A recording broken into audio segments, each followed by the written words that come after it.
Assalamualaikum warahmatullahi wabarakatuh. Perkenalkan, nama saya Sulistia Irma Desmita dengan NIM B1A1211064, kelas B, Prodi Ilmu Hukum, Fakultas Hukum, Universitas Jambi. Baiklah, saya akan membacakan hasil PPT saya yang berjudul Hak dan Kewajiban Warga Negara. Bagaimana harmoni kewajiban dan hak negara dan warga negara dalam demokrasi yang bersumbu pada kedaulatan rakyat dan musyawarah untuk mufakat? Pengertian hak. Hak adalah kuasa untuk menerima atau melakukan sesuatu yang semestinya diterima atau dilakukan oleh pihak tertentu dan tidak dapat oleh pihak lain manapun, dan juga pada prinsipnya dapat dituntut secara paksa olehnya. Pengertian kewajiban.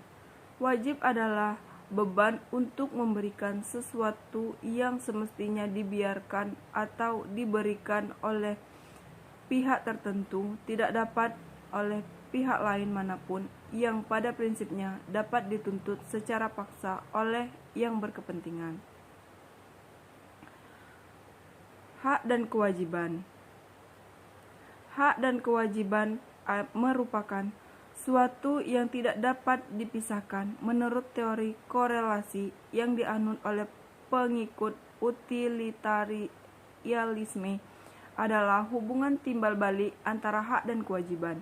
Menurut mereka, setiap kewajiban seseorang berkaitan dengan hak orang lain, dan begitu pula sebaliknya.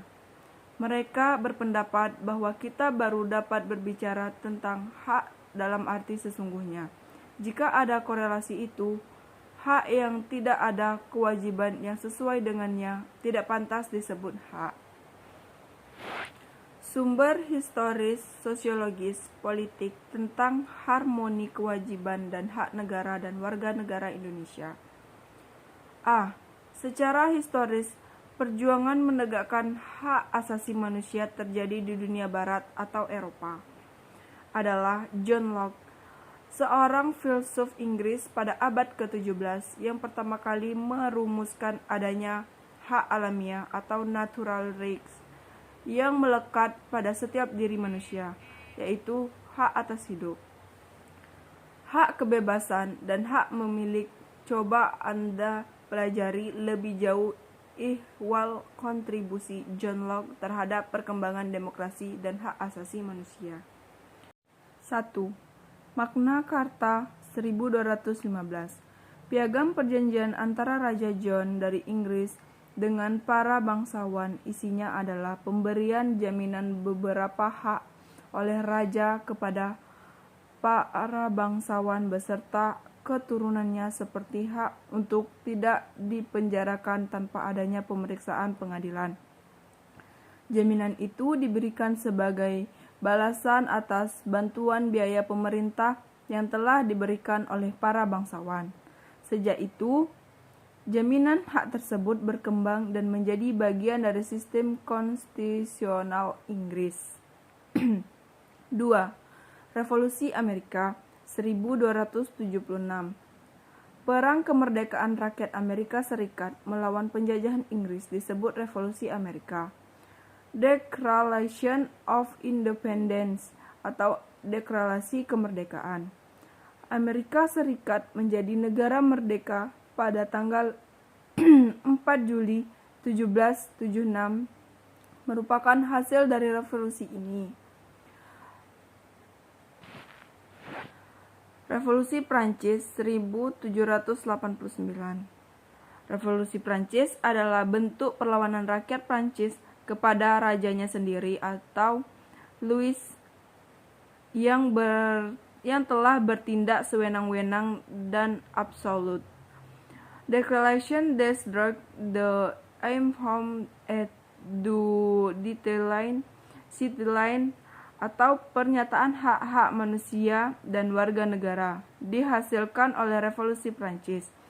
Pertanyaan ini memuat 3 hal: hak atas kebebasan, liberty, kesamaan, equality, dan persaudaraan, fraternity. Dalam perkembangannya, pemahaman mengenai HAM semakin luas. Sejak permulaan abad ke-20, Konsep hak asasi berkembang menjadi 4 macam kebebasan. The Four Freedom.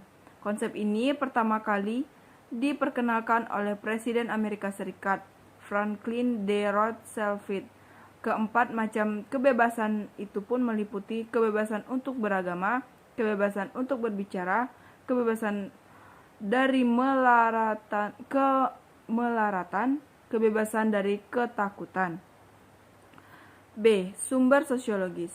Akhir-akhir ini kita menyaksikan berbagai gejolak dalam masyarakat yang sangat memperhatikan, yaitu munculnya karakter buruk yang ditandai kondisi kehidupan sosial budaya kita yang berubah sedemikian drastis dan fantastis. Bangsa yang sebelumnya dikenal menyebar ramah, penuh sopan santun, dan pandai berbahasa basi, sekonyong-konyong menjadi pemarah, suka mencaci, pendendam, perang antar kampung dan suku dengan tingkat kekejaman yang sangat diadap. Sumber politik. Sumber politik yang mendasari dinamika kewajiban dan hak negara dan warga negara Indonesia adalah proses dan hasil perubahan UUD Negara Republik Indonesia 1945 yang terjadi pada era reformasi. Pada awal era reformasi, pertengahan 1998, muncul berbagai tuntunan reformasi di masyarakat. Tuntunan tersebut disampaikan oleh berbagai komponen bangsa, terutama oleh mahasiswa dan pemuda. Masih ingatkah Anda butir-butir yang menjadi tuntunan reformasi itu? Beberapa tuntunan reformasi itu adalah pengamandemen UUD Negara Republik Indonesia 1945, menghapuskan Dekrin Dwi Fungsi Angkatan Bersenjata Republik Indonesia atau ABRI, menegakkan supremasi hukum kehormatan hak asasi manusia atau HAM, serta memberantas korupsi, kolusi, dan nepotisme atau KKN, melakukan desentralisasi dan hubungan yang adil antara pusat dan daerah atau otonomi daerah, mewujudkan kebebasan pers, mewujudkan kehidupan demokrasi. Rangkuman tentang harmoni kewajiban dan hak negara dan warga negara. Sekalipun aspek kewajiban asasi manusia jumlahnya lebih sedikit jika dibandingkan dengan aspek hak asasi manusia sebagaimana tertuang dalam UUD Negara Republik Indonesia 1945, namun secara filosofis tetap mengindikasikan adanya pandangan bangsa Indonesia bahwa hak asasi tidak dapat berjalan tanpa dibarengi kewajiban asasi. Dalam konteks ini, Indonesia menganut paham harmoni antara kewajiban dan hak ataupun sebaliknya, harmoni antara hak dan kewajiban. Hak dan kewajiban warga negara dan negara mengalami dinamika terbukti dari adanya perubahan-perubahan dalam rumusan pasal-pasal UUD Negara Republik Indonesia 1945 melalui proses amandemen dan juga perubahan undang-undang yang menyertainya. Jaminan akan hak dan kewajiban warga negara dan negara dengan segala dinamikanya diupayakan berdampak pada terpenuhnya keseimbangan yang harmonis antara hak dan kewajiban negara dan warga negara. Hak dan kewajiban warga negara dan negara Indonesia diatur dalam UUD Negara Republik Indonesia tahun 1945 mulai pasal 27 sampai 34. Termasuk di dalamnya ada hak asasi manusia dan kewajiban dasar manusia. Mengatur akan hak dan kewajiban tersebut bersifat garis besar yang penjabarannya tertuang dalam suatu undang-undang. Baiklah, sekian pembahasan dari saya. Wassalamualaikum warahmatullahi wabarakatuh.